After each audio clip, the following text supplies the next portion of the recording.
Alhamdulillah, alhamdulillahirabbil alamin, alhamdulillahilladzi ahyana ba'da ma amatana wa ilaihin nusur.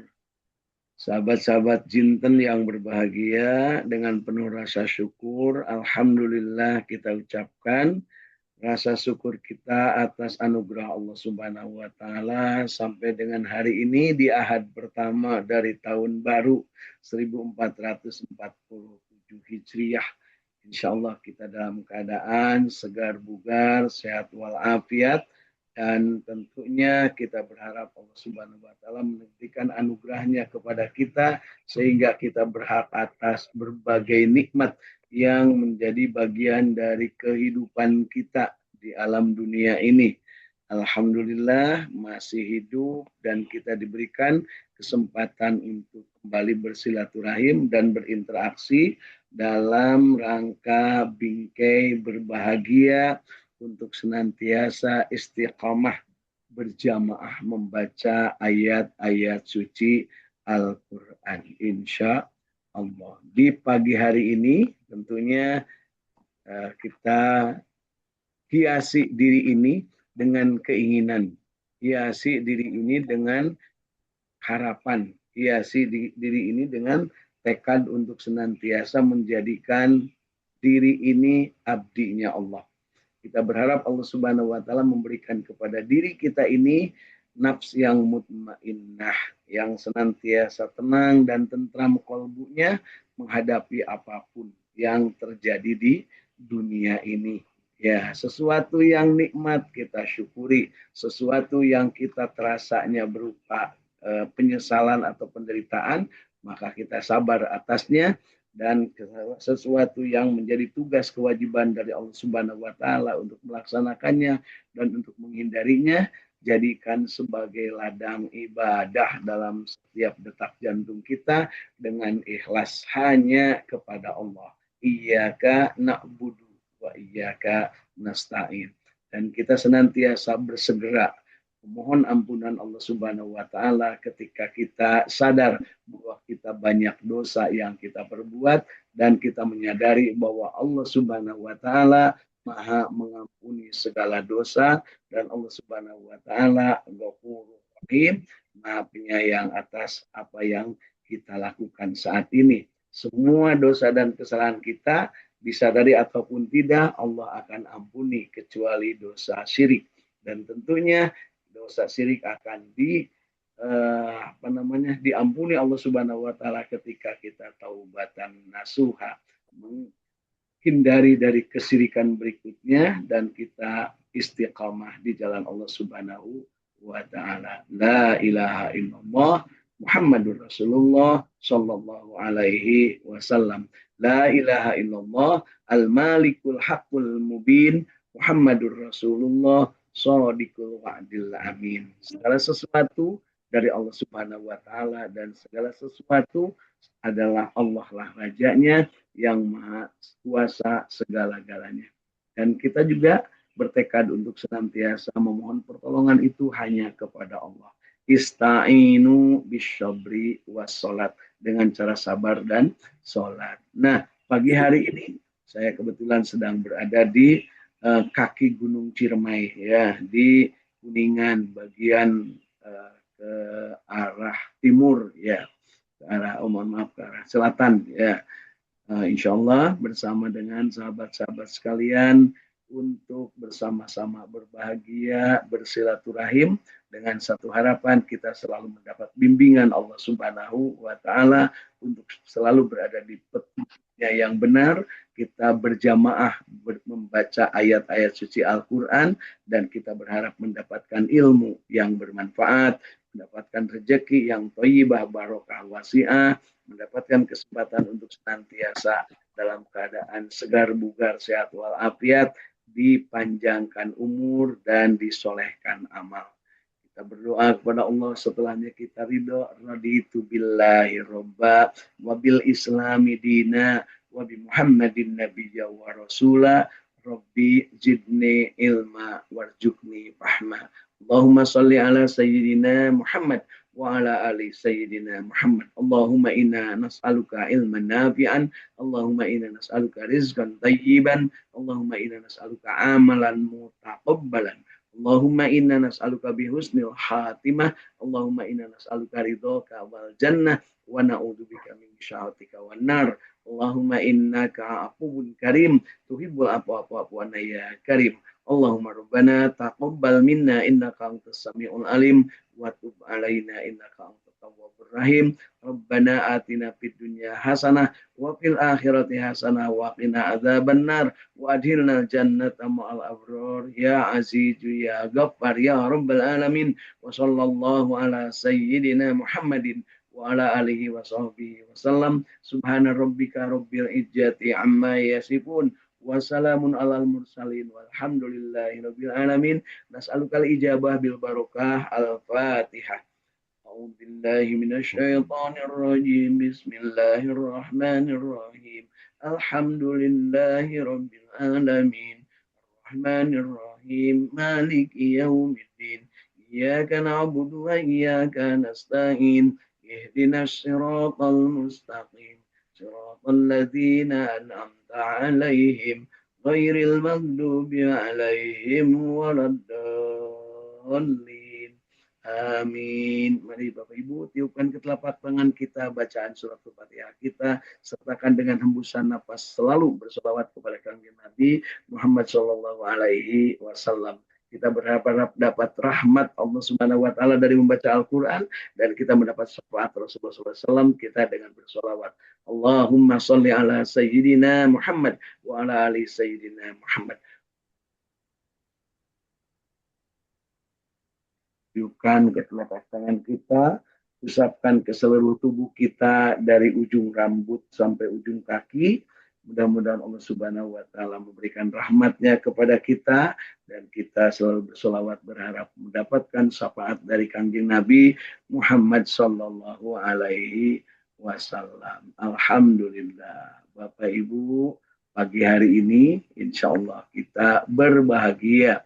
Kita tetap untuk istiqamah berjamaah membaca Al-Quran. Selain dari Kuningan di Saung Tahfidz Al-Quran di Kuningan, hadir juga sahabat-sahabat kita yang sudah dengan antusias untuk menghias diri, menjadikan amalan-amalan kita menjadi amalan terbaik. Dari Cirebon hadir Irin Apriani bersama keluarganya di Kanoman. Ibu Hilda Martina Rahayu dari Cirebon Kasepuhan. Kemudian Kang Indra Gunadi dari Radio Kilait FM di Kota Bandung. Ya, insya Allah dalam keadaan segar bugar sehat walafiat bersama kru dan juga keluarga besar Radio Kilait FM. Kemudian dari belahan bumi Sumedang ada hadir Eis Yuliati bersama keluarga. Hadir juga Kang Nanang Yurnia, ya, seorang teh ipahnya bersama keluarga besarnya di daerah Panjilekan, ya, Kota Bandung. Kemudian alhamdulillah hadir juga Kang Muhammad Hussein, ya, ini Uda Muhammad Hussein dari Margahayu Raya Kota Bandung. Kemudian hadir juga dari belahan bumi Bandung juga hadir Iskandar dari Cijerah, ya, Kota Bandung, daerah Cibuntu. Alhamdulillah hadir juga dari sebelah barat belahan bumi Bogor Katulampa Kang Agus Jafar Sidik bersama keluarga besarnya. Kemudian dari bumi tengah juga di Nata Endah Kota Bandung hadir Teh Nung bersama keluarga besarnya. Dan dari bumi selatan hadir Teh Yulianingsi bersama keluarganya di Parung Kadongdong, Sukaraja, Tasikmalaya. Kita juga berharap Kang Dudung Durrahman, Kang di Taruna Parahyangan Kota Bandung dan juga Kang Irwan Fikri dari Bojong Soang dapat bergabung untuk sama-sama menikmati sajian alam pagi hari ini. Ya, alhamdulillah di Kuningan ini baru saja kemarin, ya, sampai dengan sore turun hujan. Jadi suasana pagi ini adalah segar. Ya, udaranya tidak begitu gersang. Ya, mudah-mudahan di tempat lain sudah ada mulai hujan turun kembali dan merupakan rahmat Allah Subhanahu wa Ta'ala. Ya, Kang Mulyadi dari Bandung, alhamdulillah. Kemudian Kang Mas Joko Raharjo dari Jakarta bersama keluarga besarnya. Baik Bapak Ibu, pagi hari ini kita akan bincang sedikit tentang sesuatu yang menjadi buah bibir, ya, menjadi buah bibir, menjadi banyak sekali terdengar di hari-hari awal tahun uh, Hijriah 1448 Hijriah, di mana hari ini baru sampai ke Ahad yang pertama, setelahnya kemarin menginjak tahun baru Hijriah di hari Selasa, ya insya Allah. Nah, kemudian mari kita berbahagia dan yang di depannya ada minuman atau makanan, silahkan untuk disantap. Dan pagi hari ini kita sedang menikmati madu ternak, ya, bukan madu ternak, madu tawon, ya, hasil dari kemitraan. Kemudian ini minumannya berupa air madu yang insya Allah dan dicampur air hangat siap untuk disantap. Bismillahirrahmanirrahim.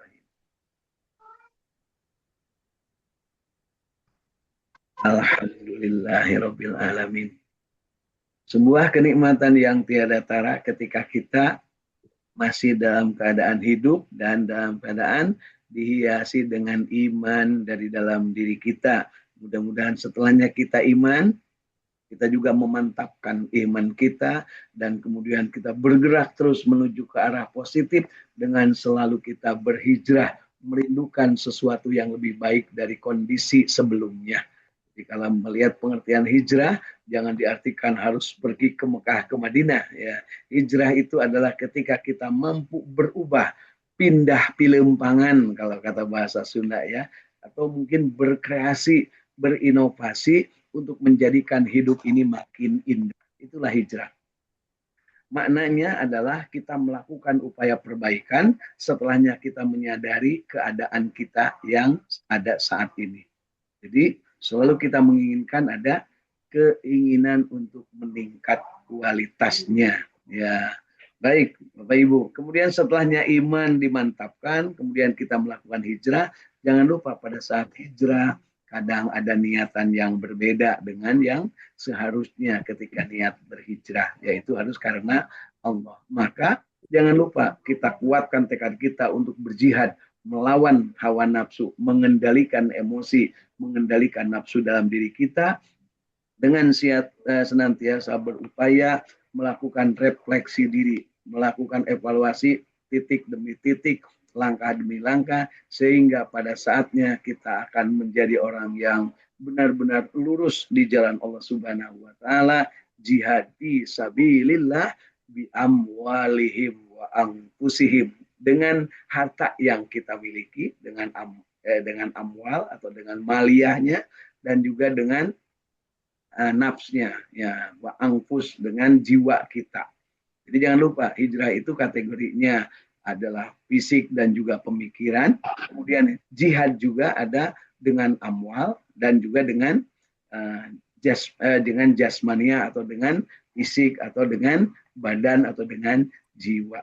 Mau mana yang kita pilih, tentunya itulah yang diberikan kesempatan oleh Allah Subhanahu wa taala. Jadi tiga kata ini, iman, hijrah, jihad, jangan lepas dari dalam diri kita. Nah, kemarin tadi malam ada silaturahim, pertemuan, dan kita berdiskusi, kemudian kita juga sama-sama mengkaji ayat-ayat Al-Quran tentang iman, hijrah, dan jihad. Salah satunya ada pertanyaan begini, pertanyaannya sangat menarik dan jangan sampai kita juga lengah dari apa yang ditanyakan ini. Apakah kalau ada orang yang beriman, berhijrah, dan berjihad, itu matinya husnul khotimah? Ya, maksudnya gitu ya. Jadi kan kita paling sering kalau ditanya itu, ingin mati husnul khotimah. Atau kalau ada orang meninggal, setelah kita menyebut innalillahi wa inna ilaihi raji'un, maka kita katakan insya Allah yang bersangkutan, almarhum, almarhumah, almaghfirah, itu husnul khotimah. Nah, ketika kita memahami ayat tentang iman, hijrah, dan jihad, ya, maka di ayat itu, di ujung ayatnya, dari surat Al-Baqarah ayat 218 dan juga surat At-Taubah ayat ke-20, disebutkan bahwa orang yang beriman, berhijrah, dan berjihad fisabilillah, di jalan Allah, baik dengan harta ataupun jiwanya, maka dia akan mendapatkan rahmat Allah Subhanahu wa taala, dan dia akan mendapatkan pahala yang luar biasa dan kedudukan istimewa yang tinggi di sisi Allah Subhanahu wa taala. Kalau melihat dengan apa yang ditanyakan tadi, apakah orang yang beriman, hijrah dan jihad akan husnul khatimah? Maka husnul khatimah itu adalah rahmat Allah. Husnul khatimah itu adalah nilai kemuliaan dari Allah untuk yang meninggal dunia. Maka kita tidak ragu-ragu, orang yang iman, hijrah dan jihad karena Allah, maka otomatis dia akan mendapatkan matinya husnul khatimah. Insya Allah. Nah, ketika itu terjadi, maka yuk kita niatkan, kita kuatkan dari dalam diri untuk senantiasa beriman, berhijrah, dan berjihad. Alhamdulillah ini mendengar suara perkutut dan suara burung titiran itu di pohon-pohon. Dan ada juga yang di kandang apiari. Mudah-mudahan kita termasuk yang bersyukur seperti perkutut itu ya. Nah, dan seperti burung titiran ini yang terus berbahagia bernyanyi ya. Alhamdulillah. Nyanyian kita seperti apa? Nah, tentunya nyanyian terindah adalah membaca ayat-ayat suci Al-Quran. Jadi Bapak Ibu kalau mau ngahariring ya, kalau mau berdendang, kalau mau ngahaleang, nah itu maka nyanyikanlah, dendangkanlah, haleangkanlah bacaan ayat-ayat suci Al-Quran. Insya Allah akan mendapatkan rahmat Allah Subhanahu wa Ta'ala. La'allakum turhamun ya, akan mendapatkan rahmat Allah Subhanahu wa taala. Dan jangan lupa ketika kita membaca Al-Qur'an, Allah menjanjikan wa nunazzilu minal Qur'an. Diturunkannya Al-Qur'an ini ya, ma huwa syifa. Di dalamnya ada syifa, ada penenang jiwa, ada penawar jiwa, ada sumber kehidupan yang akan menenangkan. Wa nunazzilu minal Qur'an ma huwa syifa warahmatul lil mu'minin, dan juga rahmat bagi orang yang beriman. Wala yazidud dolimin illa khasar. Dan bagi orang-orang yang zolim, semuanya adalah merupakan kerugian karena mereka tidak ada perhatian terhadap Al-Quran. Insya Allah. Jadi yuk kita tingkatkan perhatian kita, konsentrasi kita, energi kita untuk berinteraksi dengan Al-Quran. Dan jangan lupa dapatkan kebahagiaan dari Al-Quran dengan meyakininya, memeliharanya, membacanya terus-terusan, memahaminya. Nah, masing-masing. Kemudian kita juga ingin mendapatkan kesempatan untuk menjadikan diri kita ini menjadi orang yang senantiasa berada dalam keadaan untuk mendapatkan kesempatan mengikuti apa yang disebut dengan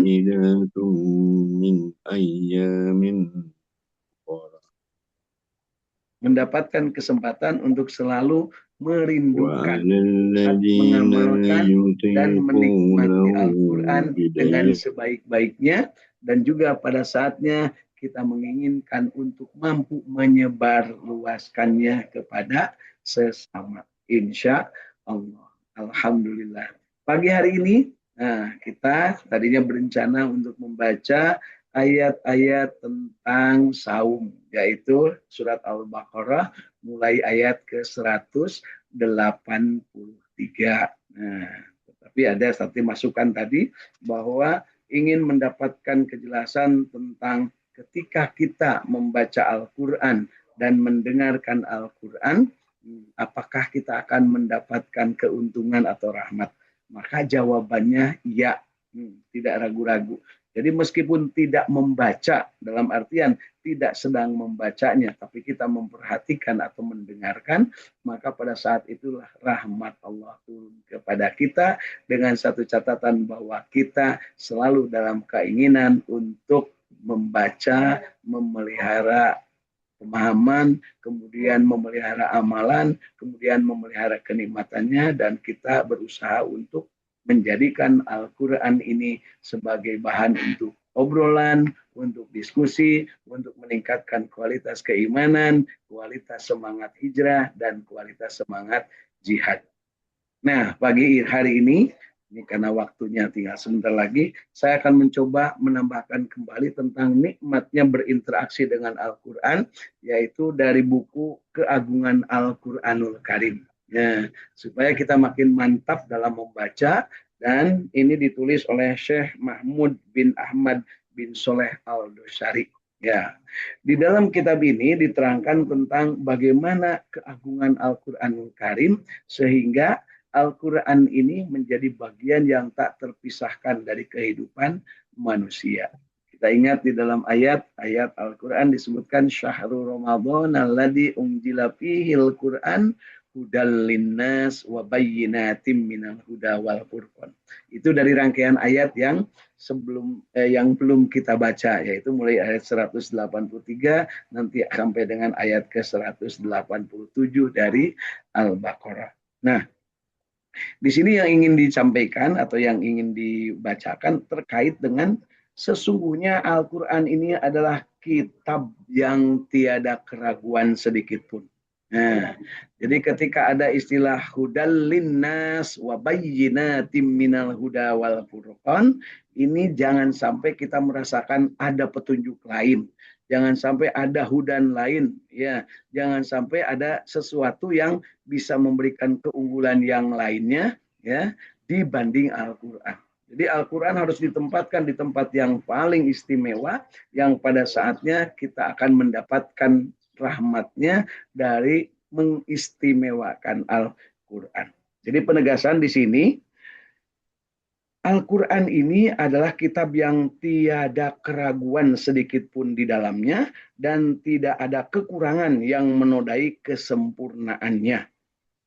Jadi ini harus menjadi tekad pada diri kita sehingga ketika kita membaca Al-Quran benar-benar dalam keadaan yang tidak ada keraguan dan tidak ada sedikit pun di dalamnya ketidaksempurnaannya. Jadi jangan sampai kita merasa bahwa benar enggak ya Al-Quran ini? Atau mungkin ada bisikan dari dalam diri kita, buat apa ya baca Al-Quran? Bermanfaat enggak ya? Nah, kalau hal itu masih jadi pertanyaan, maka segera kita beristighfar. Astagfirullahaladzim. Artinya apa? Di dalamnya ada unsur keraguan, di dalamnya ada unsur-unsur yang menimbulkan kita menjadi tidak cinta sepenuhnya. Na'udzubillah. Mudah-mudahan tidak terjadi seperti itu pada diri kita masing-masing. Nah, dalam hal ini Allah Subhanahu wa taala menyebutkan Al-Qur'an itu merupakan ruh bagi umat Islam. Nah, jadi jangan lupa Al-Quran ini merupakan ruh bagi umat Islam. Yang jadi pertanyaan sekarang, umat Islam jumlahnya banyak. Ya, di Indonesia demikian dominannya umat Islam. Tetapi apakah umat Islam telah menjadi yang menjadi bagian dari keteladanan bagi umat lain? Ataukah umat Islam menjadi unggul dibanding umat yang lain di negeri ini? Ataukah umat Islam justru menjadi subjek untuk bisa memainkan peran di negeri ini? Ataukah juga sebaliknya umat Islam malah menjadi objek, ya, objek politik, objek bisnis, objek dagang, objek apa istilahnya itu, apa permainan-permainan, dijadikan objek untuk menjadikan mohon maaf disebut mengkorupsi duit negara, mengatasnamakan umat Islam, ataupun malah mungkin menjual kondisi-kondisi umat Islam untuk kepentingan-kepentingan sesaat dan politik. Ya, ini kita harus tanya kepada diri kita. Karena Allah Subhanahu wa taala menegaskan Al-Qur'an merupakan ruh bagi umat Islam yang padanya bertumpu kehidupan, kemuliaan, dan keluhuran umat. Jadi ada 3 hal yang harus kita pahami. Al-Quran itu di dalamnya ada sesuatu itu bertumpu kepada Al-Quran, yaitu kehidupan, nah, kemudian kemuliaan dan keluhuran umat. Artinya umat Islam tak akan waras kehidupannya kalau tidak bersama Al-Quran. Umat Islam tak akan waras kemuliaannya kalau tidak bersama Al-Quran. Umat Islam tak akan ada keluhuran di dalamnya atau mungkin kemuliaan dalam kedudukan ketika tidak bersama Al-Quran. Loh, terus umat yang lain bagaimana? Ya umat yang lain komo atuhnya kan tadi disebutkan wala yajidud dolimina illa khasara. Kerugianlah bagi orang-orang yang dolim. Siapa orang yang dolim? Yaitu orang yang tidak mau mengakui Al-Quran sebagai petunjuk, yang tidak mau mengakui Al-Quran sebagai tumpuan kehidupan, yang tidak mau mengakui Al-Quran sebagai sumber kemuliaan, yang tidak mau mengakui Al-Quran sebagai keluhuran umat. Dan dia selalu ragu-ragu dan bahkan mungkin bukan ragu-ragu, mereka tidak percaya sama sekali kepada Al-Quran. Nah, sedangkan kita adalah sudah berpredikat muslim dan mudah-mudahan predikat ini sampai kita meninggal dunia. Karena Allah Subhanahu wa taala menyebutkan ya ayyuhan nas ittaqullaha haqqa tuqatih wa la tamutunna illa wa antum muslimun. Nah, ketika itu terjadi, maka pahamilah sesungguhnya